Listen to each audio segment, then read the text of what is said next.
Assalamualaikum warahmatullahi wabarakatuh.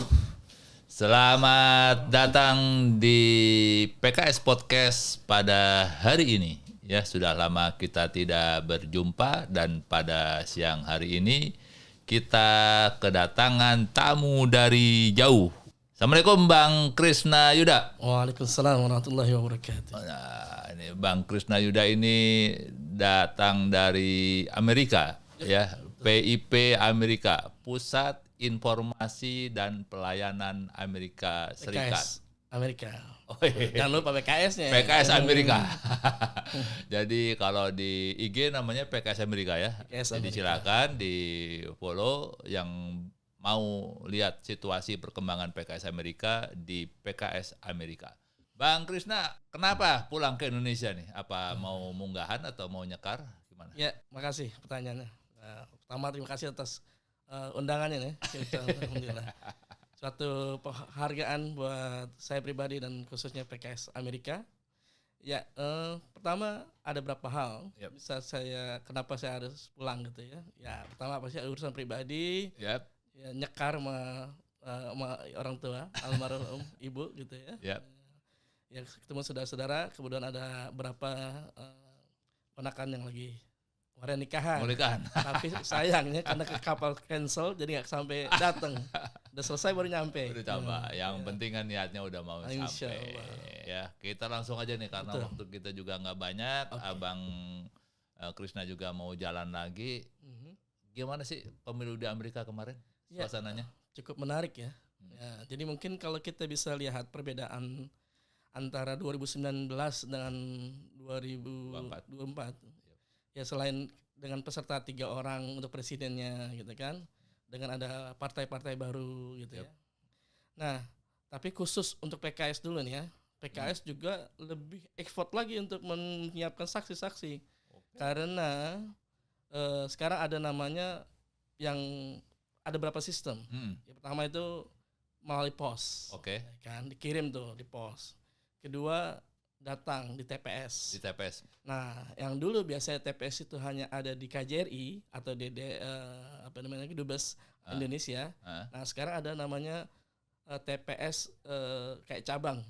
Jadi ada banyak. Nah, bukan hanya di Washington aja, atau gitu. Di New York, tetapi di kota-kota di Amerika yang lain, yang besar.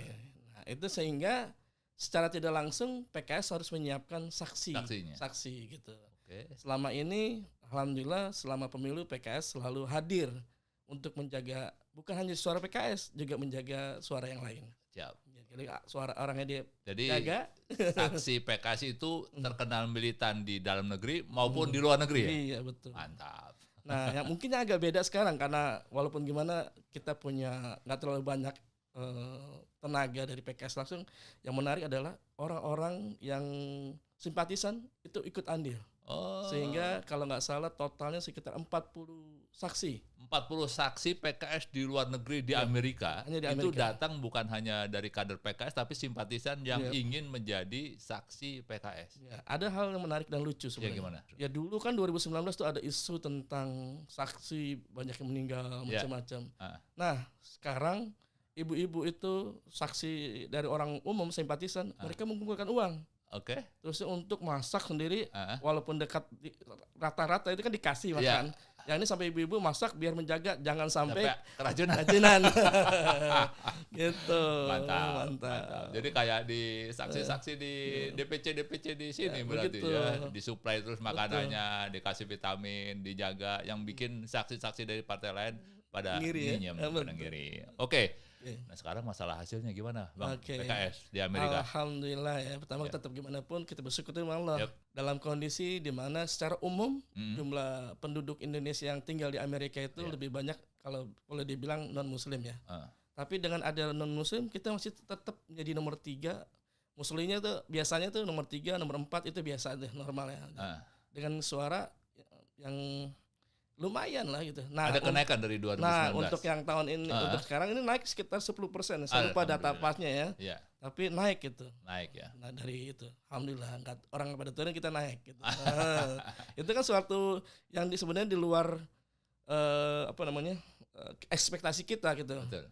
kita menjadi nomor 3 aja udah oke, tapi ternyata lebih dari 10% itu menarik. Dan yang kita haru birunya itu adalah orang-orang simpatisan, udah kita ngumpulin uang, jadi berapa kali minta uang untuk makan gitu, untuk saksi. PKS. Itu nggak keluar dari kita kan gitu. Okay. Nah, oleh karena itu kita ingin menjadikan buat cinta dari PKS PIP Amerika.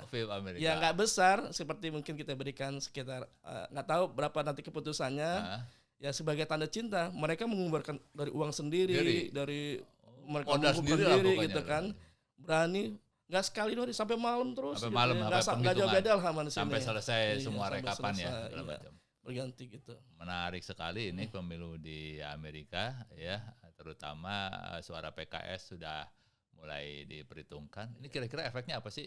Kenapa PKS bisa lumayan bagus suaranya naik 10% di Amerika? Menurut Bang Krisna? Oke, ya pastinya pertama selain yang sudah cinta PKS sejak zaman dulu gitu ya, dan mereka melihat bahwa PKS ini jadi oposisi menjadi salah satu yang menyuarakan suara rakyat gitu. Mungkin kalau orang egoisnya orang yang tinggal di Amerika misalnya, gue mah nggak usah mikirin gue udah enak di sini gitu kan. Iya. Tapi dia mikirin gimana yang kita merasa enak, masyarakat Indonesia juga enak. Makanya dengan kemampuan begitu dia pengen PKS melihat salah satu partai mungkin satu-satunya oposisi yang benar-benar speak up buat masyarakat gitu. Jadi itu salah satu ya, karena mereka kan biasanya well informed ya, kemudian melihat bahwasanya partai yang paling lantang untuk menyuarakan aspirasi masyarakat ya PKS. Akhirnya mereka ya coba-cobalah kalau kemarin tahun lalu atau periode lalu milih yang lain, sekarang kita coba pilih PKS Bangun gitu ya. Betul, kira-kira itu ya salah satu. Ya mungkin saya sedikit memberi masukan ya. Alhamdulillah ya, ini sekarang agak beda. Dulu mungkin suara PKS sudah berjuang macam-macam, tapi medianya nggak maksimal. Gitu. Nah sekarang kan sudah mulai nih, sudah kelihatan. Dia orang makanya jadi tugas saya di PKS sebagai diplomasi dan pelayanan. Oke. Sehingga lebih mudah ya. Memudahkan untuk apa yang dari PKS, saya dapat informasi dari misalnya dari PKS, IG-nya PKS gitu kan, saya follow up ulang, kita ambil di WhatsApp untuk melihat karena orang tidak mengakses itu. Betul. Nah, ketika saya grup sini, grup banyak itu kan, share lagi. Jadi mereka melihat gitu. Makanya penting lagi coba maksimal lagi untuk di masa media ini. Gitu. Jadi semua platform media sosial maupun web PKS harus selalu up to date begitu ya. Oke, itu masukan juga nih buat teman-teman dari kru saya di Humas supaya makin update dan makin menarik. Apalagi yang viral-viral ya. Betul. Ngomong-ngomong, ini menurut pengalaman Bang Krisna, ini sebenarnya ini kan kalau pemilu di Amerika itu kan suaranya masuk cuman di DKI Jakarta 2. Jakarta Selatan dan Jakarta Pusat. Betul. Padahal mereka itu sebenarnya bukan berasal dari Jakarta juga yang banyak. Betul. Dari daerah-daerah. Apalagi kalau dari misalnya di Malaysia kan ada sekitar ratusan ribu orang, mereka bukan orang Jakarta. Betul. Ya. Menurut Bang Krisna, masih penting gak sih pemilu buat warga Indonesia di luar negeri? Oke. Ini sangat menarik pertanyaan ini. Memang sangat dalam, harus dikaji. Tapi mungkin sebagai saya lah yang pernah tinggal di Malaysia, pernah tinggal di Singapura, pernah sekarang terakhir ini selama hampir 15 atau 16 tahun 15 tahun? Iya, di Amerika ini menjadi penilaian tersendiri. Pertama ya kalau boleh bilang suara luar negeri secara total mungkin sekitar 5% dari suara total. Ya kan? Tapi dalam 5% ini biaya yang dikeluarkan mungkin akan lebih besar daripada misal di satu kecamatan atau satu kelurahan atau satu wilayah provinsi, kabupaten gitu ya. Mungkin akan lebih besar suara yang diberikan untuk luar negeri, pengeluaran dananya. Nah, yang ketiga adalah dengan dana yang besar dikeluarkan, tetapi juga kemungkinan besar kecurangan juga cukup besar. Potensi kecurangan cukup besar. Saya nggak bilang ada kecurangan, tapi memang ada. udah jadi rahasia umum gitu. Ya contohnya terakhir itu kan sebelum data macam itu kan kita ada data semua. Kan ada orang-orang yang sudah pulang ke Indonesia tapi dapat lagi. Betul. Gitu kan. Karena mereka dicoblosin, kirim. Betul. Nah karena ada sistem tadi kan dengan pemilu kotak suara, suara pos gitu kan. Kalau datang doang kan paling hanya berapa orang, nggak terlalu banyak. Apalagi mereka tempatnya jauh-jauh ya. Gitu. Ngapain gue cuma datang ke sini cuma buat ngobrol doang, macam biaya gede. Apalagi misalnya cuaca sono nggak bersahabat dan segala macam gitu. Nah, kalau hemat saya, ini hemat saya ya, mungkin bisa jadi setuju nggak setuju isi lain hal, tapi hemat saya sebaiknya pemilu di luar itu nggak diadakan. Nggak usah diadakan aja. Nggak usah diadakan untuk memangkas biaya dan kecurangan. Kecurangan itu yang penting, karena kalau menurut kita kecurangan itu is crime, kejahatan, ya kan? Percuma kita menang tapi dalam hasil saldo kecurangan. Nah, jadi kalau mereka yang mau benar-benar ikut pemilu pulang aja ke Indonesia. Pulang ke Indonesia. Namanya juga pesta rakyat kan. Selain pulang, kedua juga bisa silaturahmi saudaranya macam-macam. Dan kalau memang dia sudah warga negara bukan negara Amerika atau bukan warga negara Indonesia, kan berarti dia tidak bisa milih. Nah, itu kan jadi mengurangi rasa kecurangan itu kan. Betul. Jangan sampai mereka sudah tinggal lama di luar negeri dan ternyata bukan warga negara Indonesia lagi, tapi tetap ikut memilih karena masih punya paspor misalnya. Oh iya. Tapi kalau dicek lagi paspornya kan nggak harus ke Amerika, ada visa dong. Itu dia. Harus ada visa. Oke. Gitu jadi aja sih. poinnya adalah kalau bisa pemilu periode yang lalu nih buat KPU, pemerintah Indonesia, pemilih luar negeri dihilangin aja lah, karena potensi kecurangannya juga besar. Dan biayanya juga besar. Dan itu cuma 5%. Dan cuma 5% aja. Dan khusus lagi buat DKI Jakarta 2, Jakarta Selatan dan Jakarta Pusat. Yang kebanyakan orang yang luar negeri juga bukan orang situ juga. Oke. Gak maksimal ya? Gak maksimal.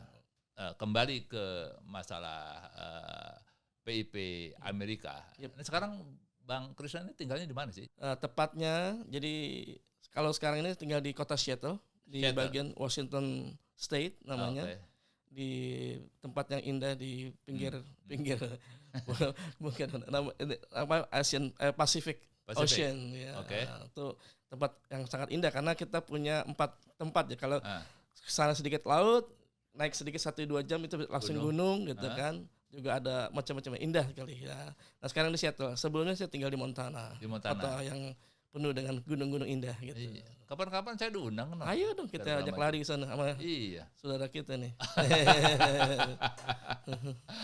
Bikin apaan ke segala macam. Boleh. Biar agak harusnya begitu kan, menyapa juga kader dan simpatisan. Oh iya, PKS menyapa. Jadi dari Humas menyapa ke Seattle. Bilang kan kita ngucapin. Anda tadi lihat tuh di depan, terima kasih. Gitu kan. Oh iya. Kalau bisa datang. Alhamdulillah tahun lalu presiden datang ke California. Kita ke Beverly Hills untuk menyambutan dan diundang masyarakat di California. Tuh, alhamdulillah ya. Sayang presiden kalau pergi-pergi gitu gua nggak diajak. Cucian deh. Gilirannya susah-susah jawab pertanyaan wartawan gue disuruh. Nah, presiden gimana ya? Oke. Enggak, kenapa sih bisa sampai terdampar di Amerika tuh? Sejarahnya gimana nih? Ringkas lah, jangan panjang-panjang. Iya, kalau ini bisa jadi buku novel ya. Oke, ini menarik sih ya. Bingung juga dari mana. Ya intinya sebagai orang Betawi pertama, itu kan ada inigom. Betah di wilayah kan. Nah, ini betah di nekat ini. Gak tanggung-tanggung, pindahnya langsung ke Amerika habis itu. Bukan ke Citayam, bukan ke Bojong. Tapi langsung ke Amerika. Ngeri bener ini Betawi Amerika nih. Dari Singapura, Malaysia, terus saya ke Amerika. Nah, pertama skill. Jadi dulu saya di Indonesia selama 10 tahun itu kurang lebih menjadi teknisi gigi. Ya, bikin gigi palsu. Oh, ini jadi pemalsuan. Iya. Makanya bahasa pemalsuan yang halal. Yang dibolehkan kan. Amerika sangat ketat lagi tentang pemalsuan, nggak boleh kan. Nggak boleh. Tapi gigi palsu boleh gitu. Bahkan dibayar mahal. Dibayar mahal. Pemalsuan gigi. Jadi gara-gara masalah gigi aja bisa kerja di Amerika. Betul. Karena memang nggak terlalu banyak potensi orang untuk situ atau warga negara Amerika yang tertarik di bidang itu. Sedangkan di Indonesia banyak. Gitu. Betul. Di sini kan tukang gigi jadi kaki lima Iya, sekarang. betul. Ada tukang gigi gitu segala macam. Iya, Kalau lu emang lulusan itu tukang gigi gitu. Saya lulusan pelayaran. Jadi kuliah urusan pelayaran, tapi kerja urusan pemalsuan gigi. Iya. Aduh, emang Betawi susah. Ya orang kate, orang pendek. Iya, jadi dulu kita gini, waktu kebetulan di pelayaran saya ngambil engineering atau mesin ya. Okay. Dulu ada tulisan biasa lah pos kota cari kode lowongan kerja cari gitu kan. Loker. Di situ ada tulisan pokoknya semua yang berhubungan mekanik, teknisi saya seneng saya lamar. Salah satunya menarik tulisan PO Box dicari teknisi gigi, PO Box kirim ke PO Box ini udah selesai kan. Gitu kan. Waktu dipanggil? Nah, ya dipanggil. Tapi kan pikiran kita waktu sebagai anak mesin gigi mesin, bukan gigi orang. Nah, pas lagi pas dipanggil, dites, nggak langsung ke ditempatkannya diuji sama kalau salah dari salah satu lembaga di UI. Psikotes dulu. Iya, psikotes tahu. Ada sekitar kalau nggak salah lebih dari 1.000 orang ya. Betul. 1.000 orang. Pokoknya disaring-saring lulus tes. Lulus. Nah karena kebetulan waktu itu tahun 98 lagi krisis moneter. Iya, nah kebetulan di lab ini kerjaannya dari Amerika. Jadi yang orang pada bangkrut dia digaji dari dolar. Iya, jadi butuh kencang. Wujud NSI. Dia cari banyak. Nah termasuk salah satunya saya. Gitu. Jadi dari teknik mesin, urusan mesin ke urusan gigi. Gara-gara itu makanya dibilang kadang-kadang temen tanya gak ada apa nih ke Amerika. Nah bilangnya gara-gara jigong. Gara-gara jigong. Habis susah kalau nerangin dari awal. Orang Betawi emang jigongan emang kalau jarang sikat gigi jadi jigongan. Aduh jijai bener segala macam. Itu namanya jijai membawa nikmat. Jadi Bang Krisna ini luar biasa gara-gara urusan gigi. Saya di Amerika udah hampir 15 tahun ya. Dari tahun 2009 segala macam. Anak-anak udah di sana kuliah ya udah kerja dan segala macam dan sekarang ngurusin partai juga. Jadi luar biasa. Ini PIP secara legal nggak boleh ya. Jadi nggak boleh. Secara law Amerika tidak mengizinkan partai politik apapun dimanapun nggak boleh. Jadi kita PIP itu ibarat kayak fan club. Ya kan ada fan club NU, MU, Kaltik boleh kan di mana aja kan. Boleh. Karena nggak ada badan hukum, nggak ada apa segala macam. Pokoknya buat hura-hura happy segala macam. Oke. Saya lihat nih di akun-akunnya Bang Krisna nih Betawi Amerika sering ada demo-demo Palestina semenjak macam. Ini coba ceritanya gimana sih ceritanya orang Amerika untuk masalah Palestina ini? Yes, menarik sekali ya. Salah satu memang Amerika itu kan freedom. Freedom speech ya. Jadi kebebasan berbicara, mengungkapkan sesuatu. Tetapi selama dia tidak melakukan anarkis, artinya tetap aman, oke aja, sekeras apapun kita teriak gitu, so ini apa nggak apapun. Dan ngomong apa lah, baju ngantol lah, macam boleh aja. Mau presiden dikritik, nggak ada, besok diculik, nggak ada. Hilang, hilang. Atau didatengin orang tuanya, nggak ada gitu. Hanya kata RTW nggak ada. RTW emang itu ngeri bener di sini, wajah kagak berani. Nah ini menarik, jadi kalau boleh dibilang, hampir setiap weekend, setiap akhir pekan itu di kota-kota besar, khususnya misalnya di Washington DC, di Texas, di Austin. Saya kebetulan tinggal di Seattle. Terakhir 3 minggu lalu saya ikut untuk Palestina. Demo Palestina. Dan yang menariknya yang orang Muslim, ya jelas of course gitu. Tapi yang datang adalah Native American, Indian. Itu mensuarakan, dia bilang mereka yang saya sangat terharu karena dia bilang gini. We are indigenous people, artinya orang Native American. We are Palestinian too.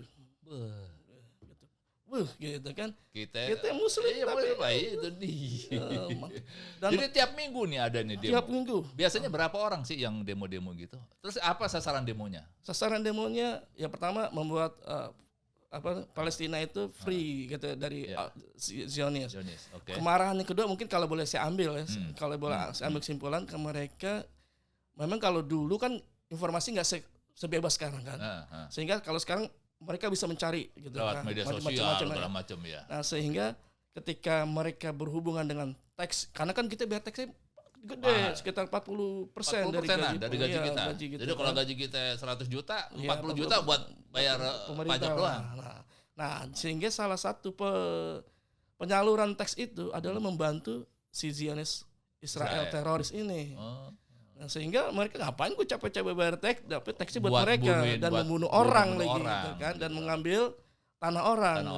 Gitu. Dulu mungkin ketika informasi terbatas, mereka itu hanya pikir perang agama aja. Agama dan yang menyerang adalah teroris. Jadi pernah teman bertanya sama saya, bagaimana kamu bela Palestina atau bela Israel, Chris? Gitu. Sebelum saya jawab itu, boleh nggak saya tanya dulu? Soalnya kalau saya tanya kan langsung tuh, ya boleh. Gitu. Oke, kita harus lepaskan dulu nih tentang agama. Cuman saya begini, kamu punya rumah, ya kan, punya tanah, punya land, terus kamu baru kenal saya diundang ke rumah kamu, di-invite, saya tinggal di rumah kamu, you serving food, you very nice for the tamu lah, guest gitu. Sukses sehari, 2 hari, 3 hari, kemudian saya ambil tanah kamu saya kick out dari rumah kamu, lalu apa yang kamu lakukan? I will take my gun and shoot your head. Gitu kan? That's normally. Karena kalau langsung di agama, langsung nutup. Karena biasanya orang Amerika punya tentang human right gitu kan. Maka kita ambil sisi di situ dulu. Kemanusiaan dulu gitu kan. Nah, baru simpulkan, ya itu juga enggak jauh beda dari sana. Karena kan kita tahu sejarah tahun 1947 belum ada Palestina. Belum ada Israel di tanah Palestina. Mereka datang sebagai pengungsi.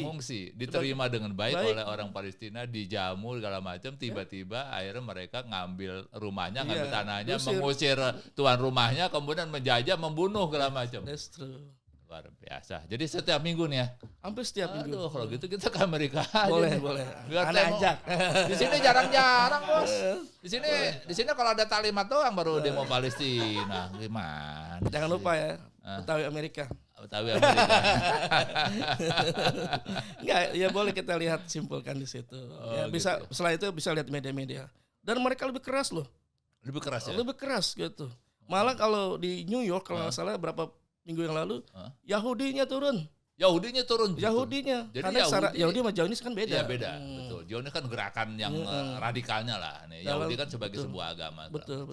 Jadi Zionis juga secara sejarah historinya mereka adalah dari Eropa. Ya.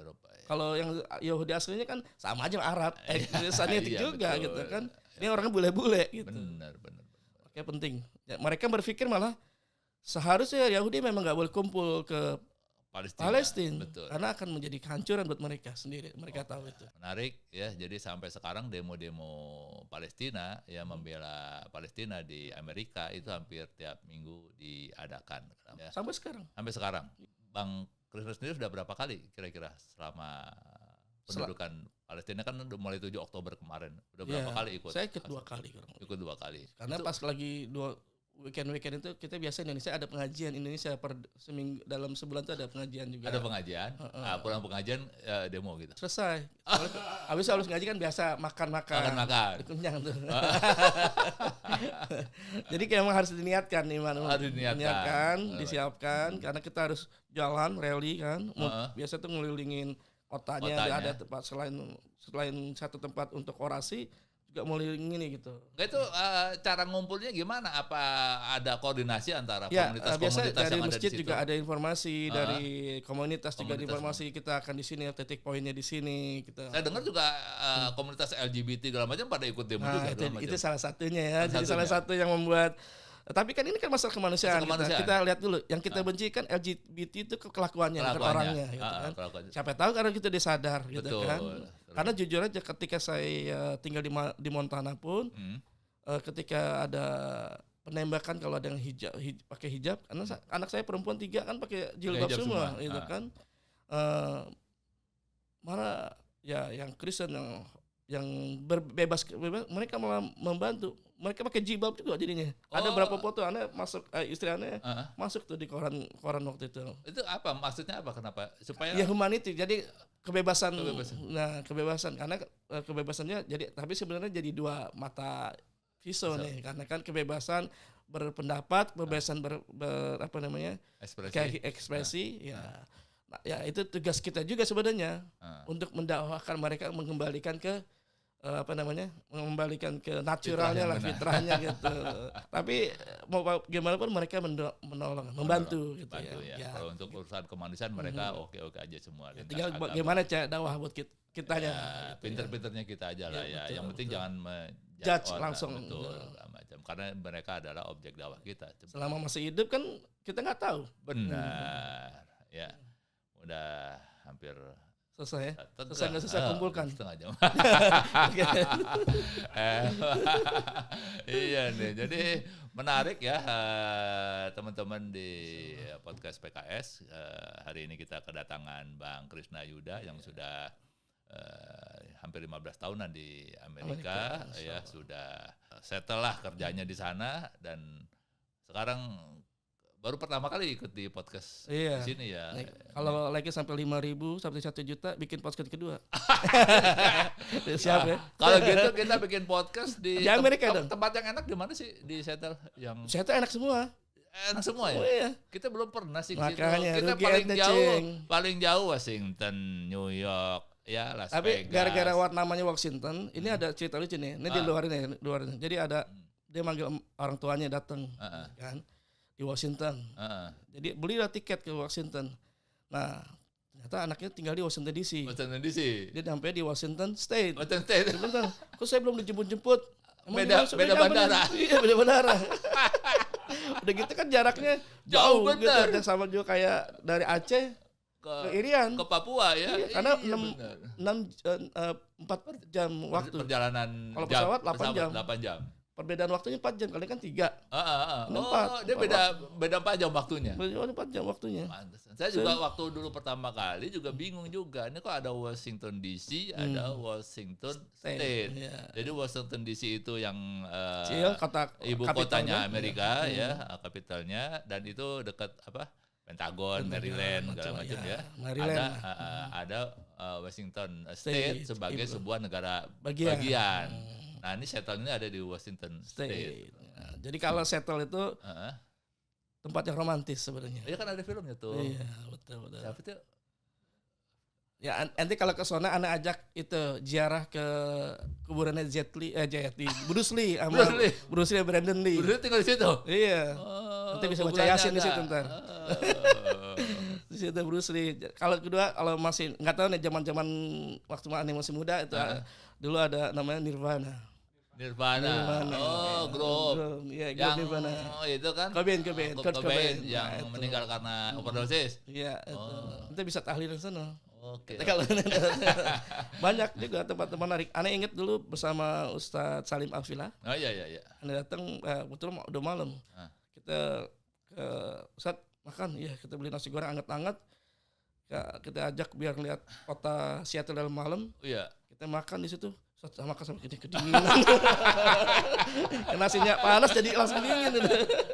Gigil. Gitu. Ada yang pernah datang ziarah ke makamnya Elvis Presley di Memphis. Wah, itu seru juga tuh. Ya kan, jadi kayak gimana tuh kan mitosnya kalau orang jomblo datang ke museum atau ke rumahnya Elvis Presley itu pulangnya nikah gitu. Makanya orang Amerika tuh begitu, jadi masih ada tahayul juga. Gue bilang, ngapain orang berdoa di makamnya Elvis Presley, ada istrinya kan Mary segala macam.